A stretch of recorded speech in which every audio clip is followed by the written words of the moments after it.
my dear fraternity scientists across the globe. It gives me great pleasure in presenting one of my research findings to the August audience for the World Nano 2022. The topic for today's discussion is formulation and characterization of trihexyphendiyl hydrochloride loaded solid lipid nanoparticles. So before we move on to the actual work, I would like to show some light on the disease Parkinson's disease, where this trihexyphendiyl is commonly prescribed. So as we know that this Parkinsonism is a neurodegenerative disorder which is quite identified by the progressive loss of dopamine neurons in the substantia nigra pars compacta, and this is followed by the development of eosinophilic inclusions in surviving neurons, which is also called as Lewy bodies. The clinical manifestations of the Parkinson's disease becomes evident only after the pathology has reached certain advanced stage, with an approximately of 60% of the dopaminic neurons are getting lost.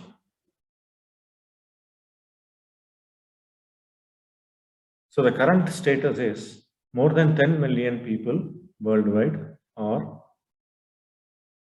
suffering or living with this Parkinsonism disease, and the incidence of Parkinson's disease increase with the age, and it is estimated about 4% of people are diagnosed before the age of 50.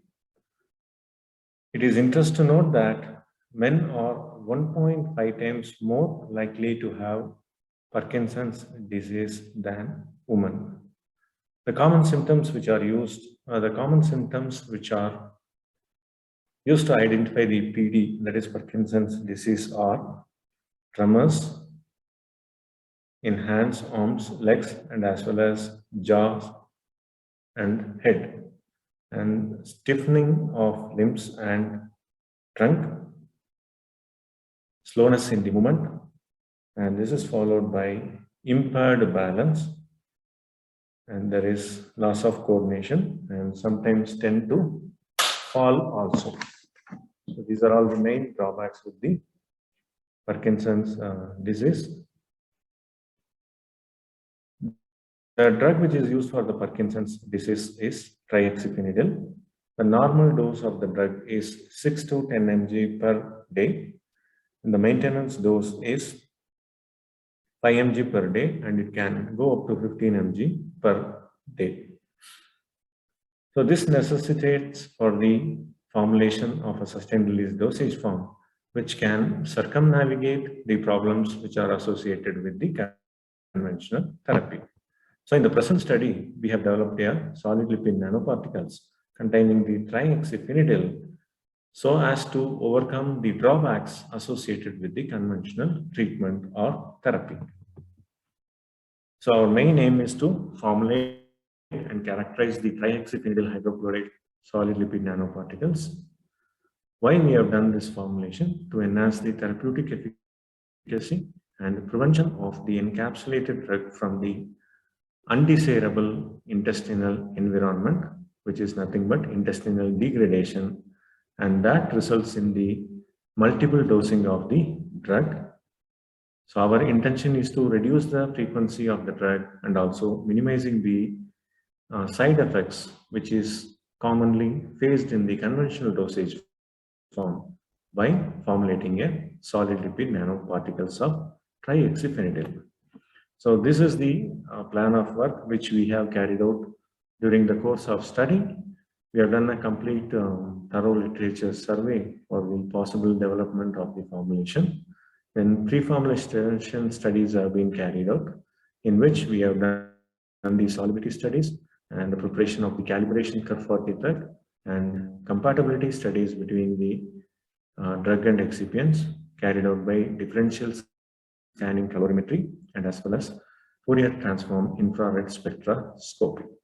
Then we have moved to formulation and optimization of solid lipid nanoparticles, then characterization of solid lipid nanoparticles, in which we have done the particle size and zeta potential using the zeta sizer. And to understand the topography or the morphology of the solid lipid nanoparticles, we have done the scanning electron microscopy study. Then coming to the evaluation of the solid lipid nanoparticles, we have performed the entrapment efficiency study, drug loading, in vitro release studies, kinetic studies to understand the mechanism of drug release, and cell line studies for the estimation of toxicity. Then finally, summary and conclusion. So these are all the various literature background from which we have taken appropriate points for the formulation of our solid lipid nanoparticles. So from Esposito et al., they have done the solid lipid nanoparticles for the delivery for the bromocryptine for the brain targeting. So there, from that journal, we have taken the significance of LNS as sustained release formulation. Then Vorobolinsa, we have taken the preparation techniques for the solid lipid nanoparticles along with the evaluation parameters. Then we have Snepriya et al., from which we have taken the characterization technique for the solid lipid nanoparticles. So coming to the pre-formulation study, we have performed the solubility analysis of trihexyphendiyl hydrochloride. So the drug trihexyphendiyl hydrochloride is completely soluble in water, and with regard to methanol, it is slightly soluble, and ether and benzene very slightly soluble. And this is the calibration curve for the trihexyphendiyl hydrochloride prepared using the phosphate buffer pH 7.4, and you can see the linearity between 10 microgram per ml to 50 microgram per ml with an R-square value of 0.9967. Then we have taken the differential scanning calorimetry thermograms to understand is there any incompatibility exists between the drug and the selected lipid along with the drug-loaded solid lipid nanoparticles. So from this we can understand that there is no change in the melting point of the drug, which could be attained at 210 degrees centigrade. This can be seen here. This indicates the lipid and as well as the drug are compatible with each other. Further, we have done the FTR study to understand any possible interaction between the drug and excipients. In that, we have taken the FTIR of trihexyphendiyl hydrochloride with the following functional groups. CN has the wave number of 1090, and in the case of mixture also, CN appears at 1100. Then we have taken C double bond C, which has the wave number or the frequency at 1590. So here also it is 1495, and we have the E-tail stretching, which lies between 2820 to 2970. Similarly, we have obtained the same wave number for the physical mixture also. At last, we have seen the OH, that is carboxylic acid group at 3490, and that is also present in the physical mixture at a wave number of 3450. So all these studies reveals that there is no incompatibility between the drug and the excipient which are used in the study. Then we have moved on to the formulation of solid lipid nanoparticles by double emulsion method, in which we have taken the in which we have followed the following procedures. So we have taken 10 mg of drug plus 2% weight by volume of TN80 in aqueous phase, and this is added dropways to the different ratios of glyceryl monostearate and soy lecithin, which is present in the oil phase. The continuous stirring process using magnetic stirrer and probe sonegation with an amplification of 50 pulse 5 seconds and 3 seconds cutoff were carried out for 5 minutes time. Then this formed the primary emulsion of water in oil type, in which the temperature is maintained at 50 degrees centigrade. And this primary emulsion part is added to the 50 ml of hot aqueous phase containing 2% Q80 and followed by stirring at 1000 rpm. This is also followed by the probe sonegation as mentioned in the earlier thing, which eventually formed the double emulsion of water in oil water.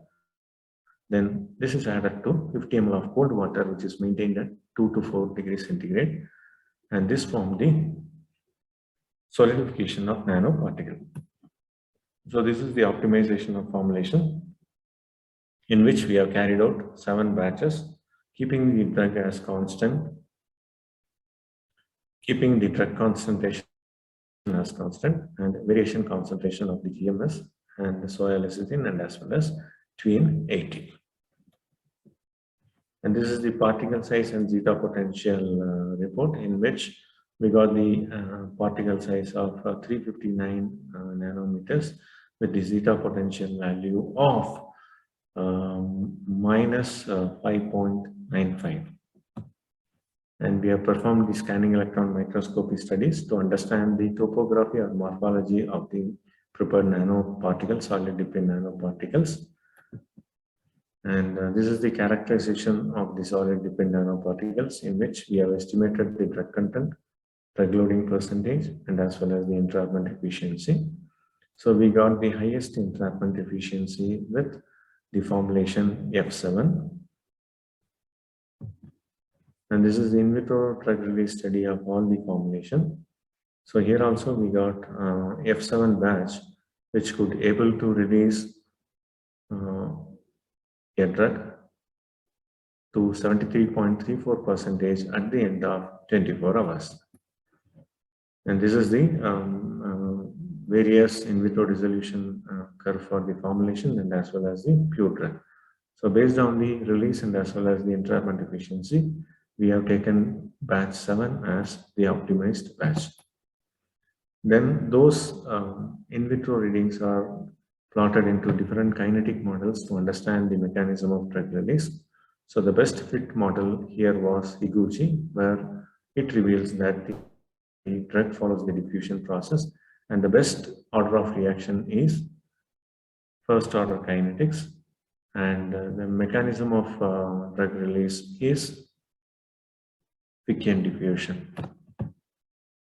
And this is the zero order plot for the optimized formulation, and Higuchi's plot also, where it confirms the diffusion process, and Pepper's plot, where the n value is less than 0.45. This indicates the mechanism of drug release is Fickian diffusion. So this is the first order kinetics, and this is the Ixon-Crowell. In Ixon-Crowell, the linearity is somewhat less, so we have not taken into consideration. Then further, we have moved on to the hemocompatibility studies using the cell lines with F7 batch. So the hemolysis was less than 14%, which indicates that the formulation is biocompatible with the blood. And we have performed the AMTT assay to understand the growth inhibition, which is needed to inhibit cell growth by 50% values with regard to the dose response curves. So the percentage cell viability was calculated, mean OD of individual test group by mean OD of the control group into 100. So in this, we have the IC50 value for the formulation is about 0.43 microgram per ml, and the IC50 value for the drug is about 0.58 mg per ml. So this indicates the formulation is giving better growth inhibition effect as compared with the pure drug. And this is the determination of cytotoxicity by MTT assay, in which percentage growth inhibition of pure drug was high as compared to the growth inhibition by the optimized formulation. So coming to the conclusion, to conclude this presentation, double emulsion method was found to be a suitable method for the formulation of trihexyphendiyl loaded solid lipid nanoparticles, and the hydrophilic drugs like trihexyphendiyl can be conveniently entrapped into the lipid matrix, and that offers a sustained release of a drug over a period of time. So these are all the references related to this work. Thank you for your patient hearing. If any question, I am happy to address.